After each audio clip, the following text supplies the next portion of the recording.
Hi guys, welcome back to our channel the Quad Company. നമ്മുടെ ഇന്നത്തെ video എങ്ങനെ diaper dispose ചെയ്യാമെന്നുള്ളതാണ്. ഒരുപാട് comments ചെയ്യുന്ന ഞങ്ങളോട് ചോദിക്കുന്ന ഒരു കാര്യമാണ്, 4 കുട്ടികളുടെ ഡയപ്പേഴ്സ് എന്ന് പറയുമ്പോൾ ഒരുപാട് ഉണ്ടാവില്ലേ, അതെങ്ങനെ നിങ്ങൾ ഡിസ്പോസ് ചെയ്യുന്നതെന്നാണ്. കോട്ടൻ്റെയും പിന്നെ സൂപ്പർ ബോട്ടം അങ്ങനെയുള്ള പല ഇന്നേഴ്സ് നമുക്ക് മാർക്കറ്റുകളിൽ വാങ്ങാൻ കിട്ടും. പക്ഷെ നമ്മൾ ഈ കുഞ്ഞുങ്ങളുള്ള പേരൻസ് എപ്പോഴും യൂസ് ചെയ്യുന്നത് പാമ്പേഴ്സ് ആയിരിക്കും. പുറത്ത് പോകുമ്പോഴൊക്കെ നമുക്കിതാണ് എളുപ്പം. പാമ്പേഴ്സ് തന്നെ കോട്ടൻ്റെ ഉണ്ട്, കോട്ടൺ പ്ലസ് ജെല്ലുണ്ട്, ജെല്ല് തന്നെ ഉള്ളതുണ്ട്. അതോടൊപ്പം ഇതെങ്ങനെ ഡിസ്പോസ് ചെയ്യുമെന്ന് ഓർത്ത് നമ്മൾ ബുദ്ധിമുട്ടുന്നുമുണ്ട്. ഇതെങ്ങനെ പ്രോപ്പറായിട്ട് ഇത് ഡിസ്പോസ് ചെയ്യുന്നുള്ള മെത്തേഡാണ് ഇന്ന് ഞങ്ങൾ കാണിക്കുന്നത്. ഗൈസ്, ഞാൻ 2 ടൈപ്പ് പാമ്പേഴ്സാണ് എടുത്തിട്ടുള്ളത്, മാമി പോക്കോയും പാമ്പേഴ്സിൻ്റെ ഡയപ്പറും. നമ്മളെപ്പോഴും ഒരു ഗ്ലൗസ് യൂസ് ചെയ്ത് പാമ്പർ ക്ലീൻ ചെയ്യാൻ ശ്രമിക്കുന്നതാവും നല്ലത്. അതാകുമ്പോൾ ജെല്ലുമായിട്ടുള്ള ഡയറക്റ്റ് കോണ്ടാക്റ്റ് വരാതെ ഇരിക്കും. ഇച്ചായൻ ഗ്ലൗസ് ഇട്ടപ്പോൾ തന്നെ വലിയ ഹാപ്പിയാണ് ഗൈസ്.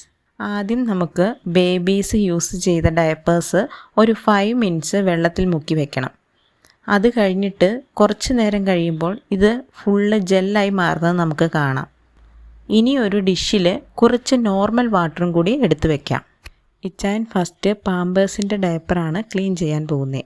ഇതിൽ നമുക്ക് 3 ലെയേഴ്സ് കാണാം. ജെല്ല് പാക്ക് ചെയ്തേക്കുന്ന 3 ലെയറായിട്ടാണ്.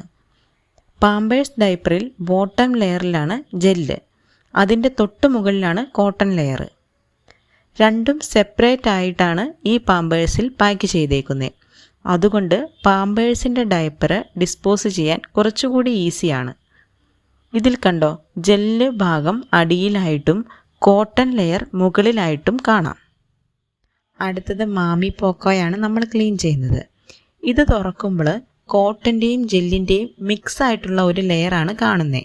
കോട്ടൺ മിക്സ് ആയതുകൊണ്ട് കുറച്ചുകൂടി ടൈം എടുത്താലേ ഇത് ഡിസോൾവ് ആയി വരാൻ പറ്റൂ. സൈഡ് കീറി കൊടുക്കുമ്പോൾ കംപ്ലീറ്റ് ജെല്ലാണ് ഈ കാണുന്നത്. അത് നമ്മൾ വെള്ളം ഒഴിച്ച് വെച്ച ഡിഷിലേക്ക് കളക്ട് ചെയ്യും. ഇതിനകത്ത് കോട്ടൺ വരുന്നത് നമുക്ക് അതിൽ നിന്ന് എടുത്ത് പിഴിഞ്ഞ് ഡ്രൈ ആക്കി കത്തിക്കുന്നതിൻ്റെ ഒപ്പം മാറ്റാം. ഇനി ബാക്കി വരുന്ന കോട്ടൺ വേസ്റ്റ് നന്നായി വെയിലത്ത് വെച്ച് ഡ്രൈ ചെയ്യണം.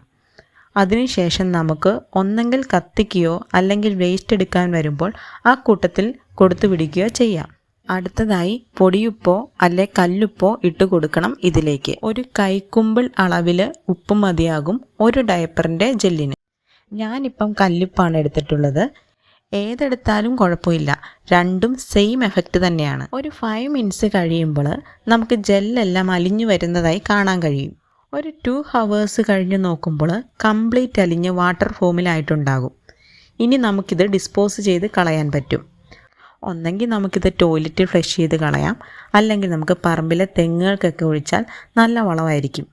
4 പേരുടെ പാമ്പേഴ്സ് നല്ല ഒരളവുണ്ട്, അതുകൊണ്ട് ഞങ്ങളിത് വീട്ടിൽ തന്നെ ഡിസ്പോസ് ചെയ്യുകയാണ് ചെയ്യാറ്. ഡ്രൈ ആക്കിയ കോട്ടൺ വേസ്റ്റ് കത്തിക്കുമ്പോൾ നല്ല പുക വരുന്നതുകൊണ്ട് എന്ത് ചെയ്യണമെന്ന് ആലോചിക്കുമ്പോഴാണ് ഓൺലൈനിൽ ഒരു ഐറ്റം കണ്ടത്. ഇൻസിനറേറ്റർ എന്ന് പറയുന്ന ഒരു വീപ്പയുണ്ട്. ഏകദേശം ഒരു 3000 അടുത്തായി ഇതിൻ്റെ വില. എന്നാൽ ഇത് നല്ല യൂസ്ഫുള്ളാണ് കേട്ടോ. ഡ്രൈ ആക്കിയ കോട്ടൺ ഇനി കത്തിക്കുന്നത് എങ്ങനെയാണെന്ന് നിങ്ങൾക്ക് കാണിച്ചു തരാം. വീപ്പയ്ക്ക് താഴെ ഒരു സ്പേസ് ഉണ്ട്.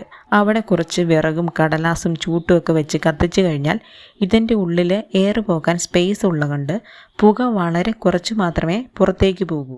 നമ്മൾ കുറേശ്ശെ പാമ്പേഴ്സ് ഈ വീപ്പയ്ക്കുള്ളിലേക്ക് ഇട്ട് കൊടുക്കുമ്പം തീ നന്നായി കത്താൻ തുടങ്ങും. അങ്ങനെ ഇന്നത്തെ പാമ്പേഴ്സ് ഫുള്ള് കത്തി തീർന്നിട്ടുണ്ട്. ഗൈസ്, ഈ വീഡിയോ യൂസ്ഫുൾ ആകുമെന്ന് പ്രതീക്ഷിക്കുന്നു. വീണ്ടും ക്വാഡ്സിൻ്റെ പുതിയ വീഡിയോയിൽ വരാം. അപ്പം ബൈ ഗൈസ്.